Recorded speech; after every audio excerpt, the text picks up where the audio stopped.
Quand on devient mère, tout d'un coup, il y a plein de nouvelles règles qui s'imposent à nous. Tu l'as peut-être déjà remarqué. Si tu dis que tu es fatiguée, on te répond « Bah, c'est comme ça d'être mère, ma belle, et c'est pas fini. » Si tu reprends le travail rapidement, on te fait comprendre que, franchement, t'aurais pu profiter un peu plus de ton bébé quand même. Et si tu prends du temps pour toi, on te regarde bizarrement. Mais ça te culpabilise pas un peu de le laisser comme ça? Et petit à petit, l'idée s'installe. Être une bonne mère, c'est tout donner, sans compter ses heures, sans compter son énergie, quitte à s'oublier. Mais aujourd'hui, on va en parler. Parce que non, ce n'est pas normal de tout donner pour être une bonne mère. Et surtout, ce n'est bon pour absolument personne.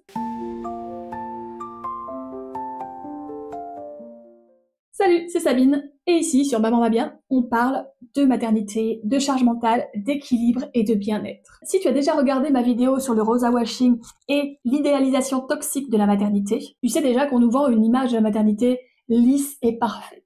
Mais aujourd'hui, on va parler de la réalité. Pas pour dramatiser, mais pour mieux comprendre comment trouver un équilibre qui te convient. Parce que non, la maternité n'est pas un enfer. Absolument pas. Mais ça demande des ajustements, du soutien. Et surtout qu'on arrête d'attendre des mamans qu'elles s'effacent et qu'elles s'oublient dans ce rôle de mère. La maternité, c'est une transformation, pas un sacrifice. Quand tu deviens maman, ce n'est pas seulement que ton corps qui change. C'est une mue complète. Ton rythme, ton corps, tes émotions et même ta perception de toi-même. Mais plutôt que de voir ça comme une perte, et si on voyait ça comme une évolution? Si tu fais du sport et que tu passes d'un niveau débutant à un niveau intermédiaire puis expert, il va falloir que ton corps s'adapte. Au début, c'est inconfortable. Ça demande de l'énergie et des ajustements. Mais ça ne veut pas dire que c'est négatif. C'est juste une phase d'apprentissage. Et c'est pareil pour la maternité. L'intérêt, ce n'est pas de survivre, mais d'apprendre à intégrer cette nouvelle dimension dans ta vie, sans qu'elle écrase tout le reste. D'où vient cette injonction au sacrifice? Si on attend des mères qu'elles se sacrifient, ce n'est pas un hasard. Historiquement, en tout cas dans notre histoire récente, la mère idéale a toujours été celle qui s'efface. On a valorisé la femme au foyer totalement dévouée, et récemment, on glorifie la super maman qui gère tout seule, et sans se plaindre. Et dans le quotidien, ça donne quoi? Les pubs qui montrent des mères radieuses à 3h du matin avec leur bébé, le regard d'incompréhension des autres quand tu essaies d'expliquer que c'est dur, le manque de modèles visibles de mères qui prennent soin d'elles sans culpabiliser. Et ce conditionnement commence très tôt. Dès qu'on est toute petite, on apprend à prendre soin des autres. Et dès qu'on devient mère, eh bien on va appliquer cette logique à l'extrême. Et c'est là que le piège se referme. Pourtant, comme le dit Ingrid Baillot, le corps féminin est une force, pas une faiblesse. On parle beaucoup du postpartum, de la période post-accouchement, comme une période de vulnérabilité. Mais ce dont on parle moins,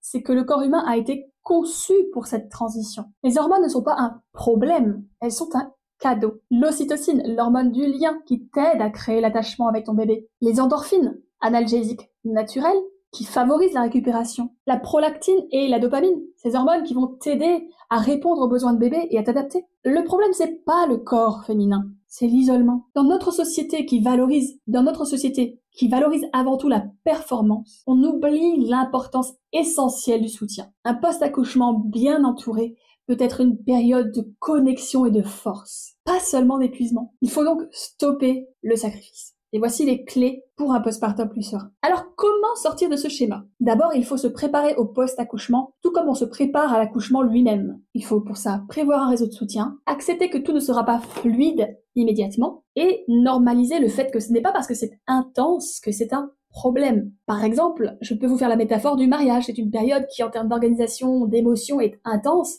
et pour autant, personne ne va dire que c'est un problème. Quand on fait un mariage et qu'on célèbre un mariage, à la base, c'est parce que c'est un truc chouette qu'on a envie de partager. Deuxième point, ne pas assumer tout toute seule. Il faut partager les tâches avec son ou sa partenaire. Et accepter l'aide extérieure quand on peut en avoir, sans culpabiliser. Et pour ça, je vous invite à consulter ma vidéo dans laquelle je vous partage les 10 erreurs qui ont failli ruiner ma maternité, dans lesquelles je vous donne également des clés pour ne pas les faire vous-même. Et troisième point, repensez le temps pour soi. Même 10 minutes par jour, ça compte. Et vous pouvez vous autoriser à faire autre chose que juste gérer. Vous n'êtes pas une machine, vous êtes un être humain, vous avez le droit de vous épanouir et de prendre du plaisir à votre quotidien, dans la mesure du possible de ce que vous arrivez à faire. Ça, on l'efface. Et du coup, si on changeait notre regard sur la maternité, imagine si, au lieu de glorifier l'épuisement, on valorisait la mère qui sait prendre soin d'elle. Et si le modèle de la bonne mère, c'était une mère en équilibre, et pas une mère qui s'efface. Tu n'as pas à choisir entre être une bonne mère et être une femme épanouie. Les deux sont parfaitement possibles et compatibles. Tu peux être les deux. Alors, est-ce que c'est normal de tout sacrifier pour être une bonne mère? Non. Non.